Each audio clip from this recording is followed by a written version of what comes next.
What's going on, everyone? Welcome back. I'm Steve. Today I'm going to do a quick video. I'm going to jump right into it. We just purchased a new phone for like a business spare phone, the Motorola G Power 5G. It looks like it's the 2024 edition right here. We both use iPhones, as you can see, main phone, but we recently started a business, so we wanted to have a dedicated phone for that, and also a backup phone just in case any of our other phones break.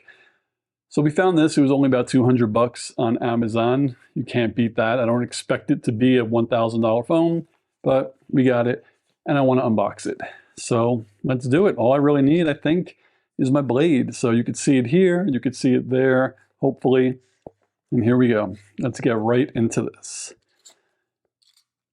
I've never actually owned a Motorola Android phone. I've had Samsungs and all of that, but never a Moto. All right. Open box. Looking good. Looking good. All right.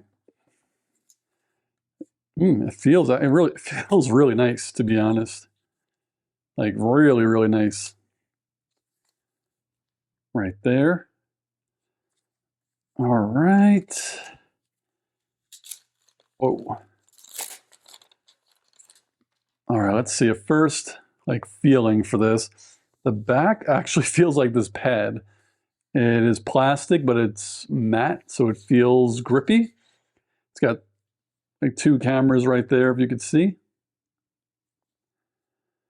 Screen is pretty big. It is bigger than the iPhone. Bigger than the iPhone, as you could see. And I don't know if it already comes with a charge, but let's see what else is in the box. Okay, put that there. Charging cable, obviously. And then a quick Meet Your Moto G. Right there, as you can see. SIM card ejector, as a lot of phones come with, but I'm not going to be changing the SIM card now. And then this is just the legal and safety stuff. So let's just move this out of the way. All right, let's see if it turns on. Let's see if it's got some juice.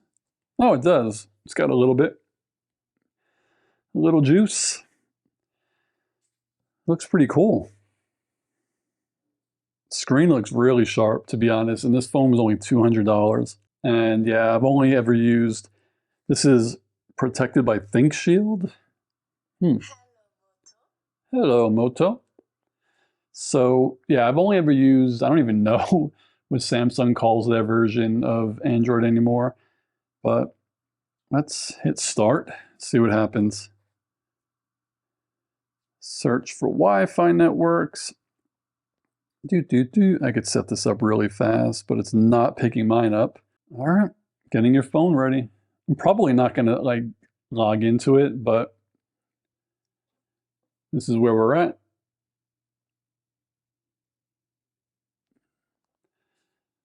Getting your phone ready usually takes a little bit. It's really cool. It is definitely plastic, but it feels like a really good plastic, to be honest.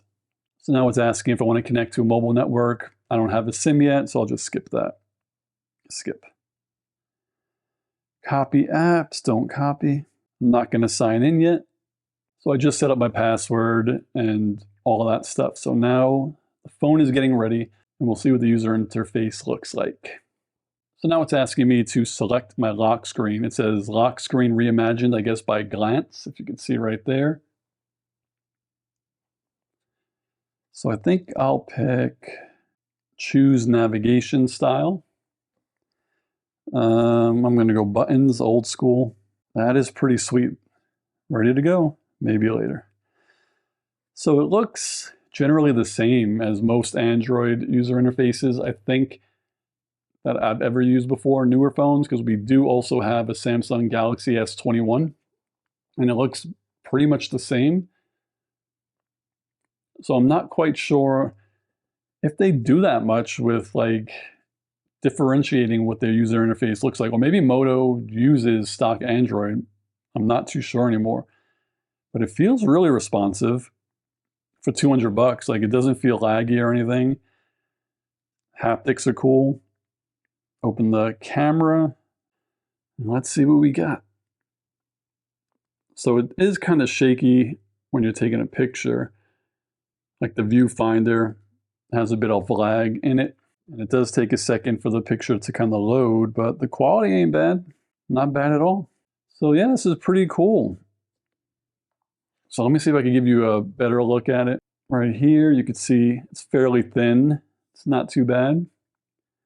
Plastic on the back, but matte right there. And it looks like it has an always-on screen, like there. And then I'll log in if I remember how. And then there's the user interface. So it's pretty cool. So yeah, I know my unboxings aren't the greatest, but I figured why not give it a shot since we got the Moto G 2024 model. I'm not going to do a review because I'm not great at reviews, but I'm saying for $200, if you're in desperate need of a smartphone and you're short on funds, I mean, there's a lot of choices out there. I know that, so I'm not saying this is like the best, but just from playing around with this for a couple of minutes, it's a really good feeling phone. It doesn't feel cheap. You know, there are a lot of plastic phones that just feel like they're going to break in your hand, but this doesn't feel that way. It's really nice. So what I suggested, just based off playing with it for a couple of minutes, I'd say, yeah, for $200, this is not a bad feeling phone. It feels premium for a phone that's not aluminum or titanium or metal. So there you have it. The Motorola, what was this again? The Moto G 2025. Right there for you. And that's all she wrote. So let me know what you think. If you own this phone, let me know down below how it's working for you. I'm going to get it all set up and then maybe go to T-Mobile and add a new line or transfer a SIM card, and we'll see what happens. But I don't know. We'll see. Let me know in the comments below, and I'll see you on the next video. Peace, guys.